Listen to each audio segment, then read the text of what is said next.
je vous pose cette question, à quoi voulez-vous que vos vacances ressemblent? Avant, pendant et après. Quelles sont vos règles? Quels sont vos choix? Parce que finalement, on peut tout faire. Nos choix sont illimités.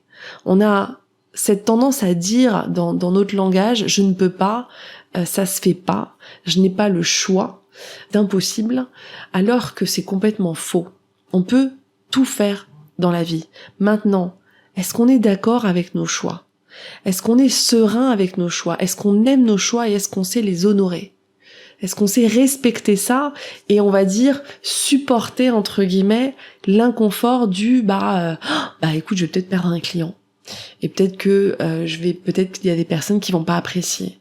Mais en même temps, on peut pas plaire non plus à tout le monde. Hey, bienvenue dans le podcast Être audacieuse.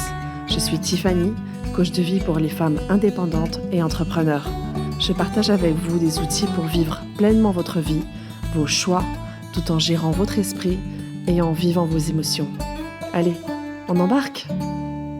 Bonjour et bienvenue dans cet épisode où on va parler des vacances. Alors on est en plein été 2022, et aujourd'hui je voudrais faire une petite réflexion avec vous. Donc pas forcément d'exercice ou de réponse donnée, mais plutôt une réflexion que je suis en train de mener, que j'amorce, et que je voudrais partager avec vous. D'ailleurs, je serais ravie que vous me partagiez aussi vos pensées et vos réflexions sur le sujet. Et le sujet dont je parle, ce sont les vacances, et prendre des vacances quand on est indépendant, quand on est entrepreneur, quand on a sa propre boîte. Pour ma part, c'est une difficulté, et je vais vous expliquer pourquoi.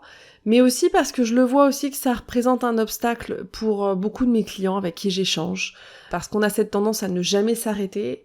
Alors moi de mon côté, je vais vous raconter un peu ma petite histoire. J'ai jamais eu de problème en fait à ne pas m'arrêter. Ça a toujours été mon mode de fonctionnement, et dans mon passé, finalement, quand j'avais pas d'enfant et que ça dépendait que de moi, franchement ça me dérangeait pas trop. Et comme j'ai toujours travaillé de ce que j'aimais, ça m'a jamais non plus dérangée. Donc c'est pas une question que je me suis posée dans le passé, parce que pour moi, travailler tout le temps et partir et continuer à travailler, c'était vraiment pas un problème. C'était un plaisir, c'est devenu aussi, ça s'est installé, c'était mon confort. Alors peut-être que c'était de l'inconfort inconfortable, ou plutôt, de l'inconfort confortable. Mais ces 10 dernières années, depuis que j'ai connu mon conjoint, qui est pas du tout comme moi, qui prend religieusement ses week-ends, qui adore ne pas travailler, qui pourrait vivre sans travailler, je me suis un peu posé cette question, mais qu'est-ce qui se passe si, par exemple, le week-end, je ne travaille pas? Donc ça a été un travail assez difficile sur moi-même, finalement, parce que je savais pas quoi faire de ma personne si je n'étais pas productive. Donc je suis une personne qui est très productive et qui est assez hyperactive, et j'ai commencer à vivre mon malaise, on va dire, à ne rien faire. Ce petit malaise, il est toujours là, alors il est plus aussi intense qu'avant, donc maintenant j'apprécie justement ne rien faire, ou j'apprécie prendre mes week-ends. D'ailleurs, je ne travaille pas le week-end, et je ne travaille pas d'ailleurs, mes week-ends durent 3 jours. Donc j'ai fait beaucoup de chemin sur ce sujet-là, même si j'ai beaucoup plus d'angoisse quelque part, parce que j'ai l'habitude, j'ai habitué mon corps à faire, à produire, à créer. Mais maintenant, j'ai 2 enfants, j'ai un petit garçon qui a bientôt 6 ans, et qui commence aussi à me partager ses réflexions, et à me faire noter que je n'étais pas disponible, même en vacances. Et j'ai aussi réalisé que, peut-être, est-ce que c'est l'âge, c'est peut-être vous qui puissiez me le dire aussi, c'est un peu la réflexion que je mène, je suis beaucoup plus fatiguée, je me fatigue beaucoup plus rapidement, et je me dis, mais pourquoi ne pas prendre des vraies vacances? Et j'ai réalisé ça parce que donc, je suis en congé, je vous enregistre ce podcast en étant en congé, et j'ai pris des congés pour faire des travaux. Donc je vous enregistrerai un autre podcast d'ailleurs en parlant de mes travaux. Et c'est là où j'ai réalisé que mon fils me dit, mais maman, tu vas pas être disponible pour moi, quoi. Et j'étais pas non plus disponible pour mon corps aussi, finalement, parce que j'étais crevée, j'ai fini de bosser, j'avais un gros boulot à rendre, et j'ai entamé ces travaux, j'étais complètement lessivée, et c'est là où je me suis dit, waouh, et qu'est-ce qui se passe si je prends des vraies vacances? Et là, je me suis dit, mais mince, si je prends des vraies vacances, ça veut dire que qu'est-ce que je fais avec mon podcast? Qu'est-ce que je fais avec mes clients? J'ai pas du tout anticipé mes programmes, de me prévoir mes vacances. Et donc, c'est toute une réflexion que je suis en train de me faire. Et que j'aimerais aussi que vous fassiez cette réflexion. Parce que quand on est indépendant, entrepreneur, on peut faire face à certaines problématiques. On peut faire face à des problématiques financières parce que on ne gagne pas forcément d'argent quand on ne produit pas, si on l'a pas anticipé et intégré dans son business model. Dans certains cas, on porte seul toutes les responsabilités, donc on est quand même sollicité. Et ça veut dire que toutes les décisions qu'on prend d'arrêter de travailler ou de ne plus répondre, ça tient qu'à nous. Cette validation, elle vient de nous et elle vient pas d'un droit qui est attribué comme quand on est salarié et qu'on dit bah tiens, tu as tes 5 semaines de vacances, tu peux couper ton mail et mettre une réponse automatique. Et là, je me rends compte aussi, avec tous les échanges que j'ai, que les gens sont pas forcément hyper à l'aise parce qu'aussi on a cette croyance où on a entendu beaucoup de fois, ou du moins moi qui ai travaillé aussi, j'ai fait tous les petits boulots que vous pouvez imaginer, et souvent ce que j'entendais c'est le client est roi. C'est-à-dire que quand on travaille dans le service en tant que vendeuse, en tant que serveuse, en tant que barmaid, le client il est roi. Et donc là, quand on est entrepreneur, on se dit bah du coup il va falloir qu'on se pose des limites. Qui les valide? Qui nous dit que c'est ok? Bah c'est nous. Et donc on a souvent tendance à voir, et d'ailleurs c'était le cas d'une cliente qui me partageait ça hier, où finalement ses vacances, elle les compense avant et après, et donc on finit par être crevé parce qu'on essaie de gagner du temps, quelque part on essaie de mettre le boulot qu'on aurait fait ces X jours ou semaines, dans les semaines précédentes ou les semaines d'après. Donc on part en vacances lessivées, et quand on reprend, on est démonté aussi parce qu'on a une énorme surcharge de boulot. Alors quel est le prix de ces vacances finalement? Est-ce que ça a du sens? Non? Alors si on fait pas ça, on finit aussi par parfois gérer des choses à distance. Donc on décroche pas complètement, parce qu'aujourd'hui avec le téléphone, c'est génial, internet, le téléphone, on peut tout faire, on peut tout gérer à distance, mais ça veut dire aussi qu'on reste toujours connecté. Et qu'est-ce que vous pensez de ça? Est-ce que c'est quelque chose où vous êtes ok avec ça? Est-ce que ça fonctionne avec le style de vie que vous voulez avoir? Peut-être oui. Moi, comme je vous disais, dans mon cas, pendant des années, ça m'a posé mais aucun problème, quoi. C'est-à-dire que je me souviens pas avoir eu cette réflexion les années précédentes de me dire oh écoute ça me saoule, il faut que je reste connectée ou je dois gérer quelques trucs. Au contraire, quoi, je sais pas, je me mettais avec mon ordi dans un coin sympa et je change de cadre de boulot et c'est agréable parce que j'ai toujours aimé mes boulots. Mais c'est vrai que là, je me dis, mais qu'est-ce qui se passe si je décroche à 100%? Qu'est-ce qui se passe si vous n'avez pas de podcast jeudi prochain, par exemple? Qu'est-ce que je pourrais vous proposer? Alors, est-ce que j'annule ce rendez-vous? Est-ce que je vous préviens? C'est un peu toutes les questions que je me pose. Est-ce que mes programmes durent aujourd'hui 3 mois? Est-ce que j'inclus les vacances? Parce que c'est vrai que j'aimerais, dans un idéal de monde, je me dis, tiens, j'aimerais bien en fait, un peu comme les profs, avoir les vacances scolaires. Parce que j'ai envie de passer du temps avec mes enfants et je me rends compte que je suis pas si disponible que ça. Parce qu'en plus, quand je bosse pas, il y a la maison, il y a la vie, il y a plein de choses qu'on veut faire aussi.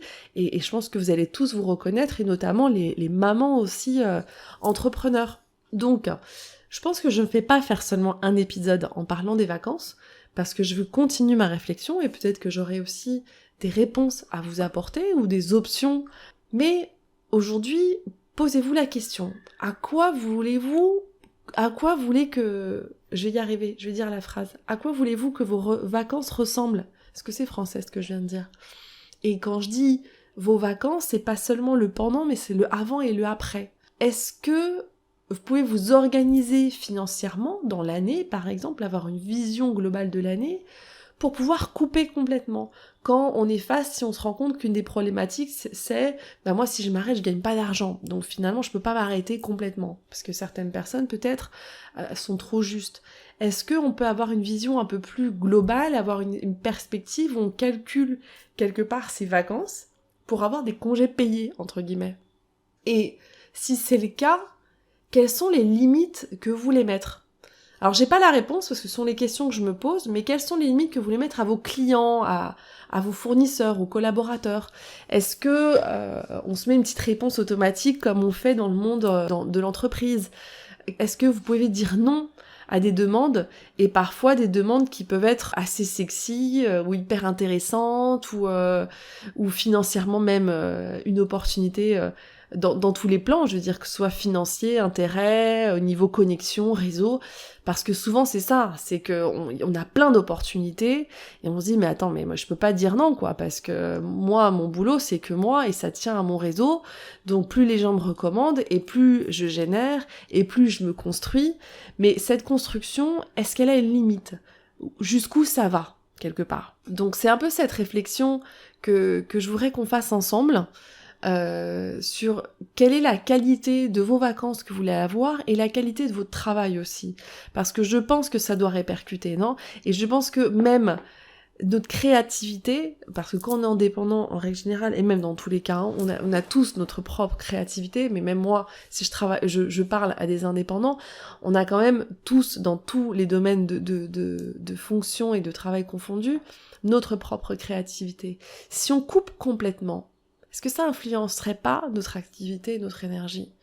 Est-ce que justement, on viendrait pas avec des choses nouvelles, avec des options nouvelles? Est-ce que si moi, j'aurais coupé complètement mes vacances, là où je faisais des travaux et où j'ai eu aussi des clients, parce que finalement, c'était ça mes vacances. Mes vacances, c'était juste dire, bah voilà, j'ai pas enregistré de podcast, j'en avais enregistré avant pour que vous en ayez chaque semaine.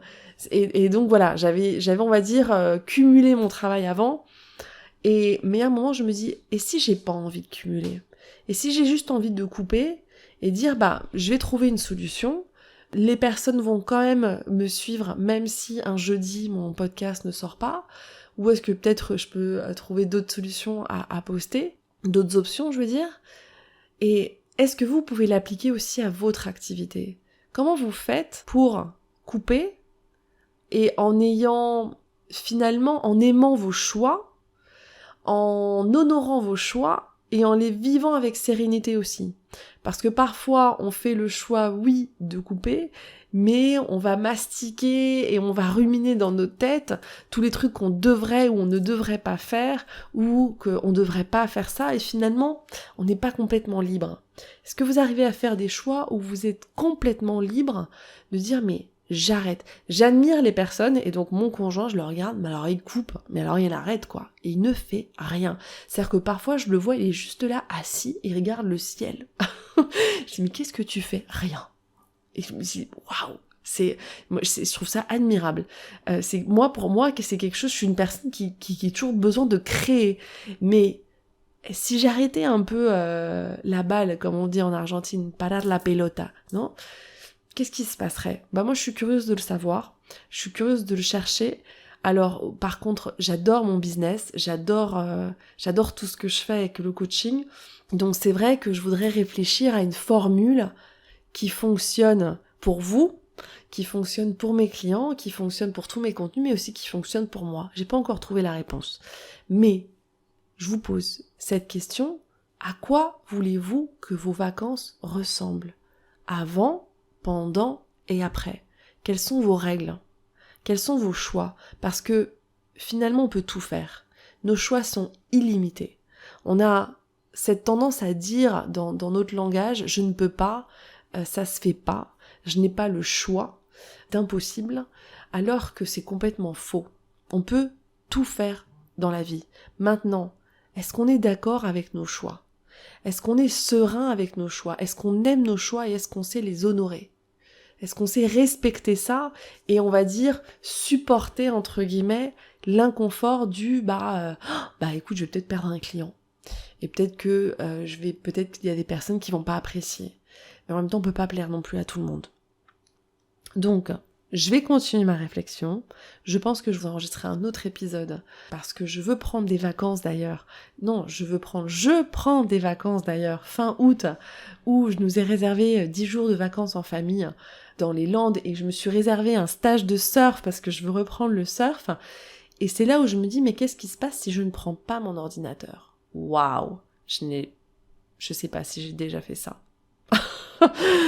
Qu'est-ce qui se passe si je pourrais peut-être même essayer d'éteindre mon téléphone, parce que j'ai mes enfants avec moi, en l'occurrence, est-ce que j'ai vraiment besoin de ça? Qu'est-ce qui se passe si je le coupe complètement? Ça me crée déjà de l'angoisse rien que de vous le dire.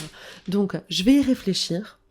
Partagez-moi sur les réseaux, j'aimerais bien connaître aussi, et même si vous avez des idées, des opinions, pour voir si ça peut enrichir un peu ma réflexion, parce que pour moi c'est vraiment un vrai sujet, et j'ai beaucoup de sujets sur lesquels je travaille, et moi je coach sur tout ce qui est productivité, sur comment ne pas procrastiner, comment mieux s'organiser, atteindre ses objectifs, parce que pour moi c'est pas du tout un problème, c'est ma zone de confort. Maintenant ma zone qui n'est pas de confort, c'est tout arrêter, stopper, ne rien faire, ne rien produire, procrastiner ou glander, comme on veut dire.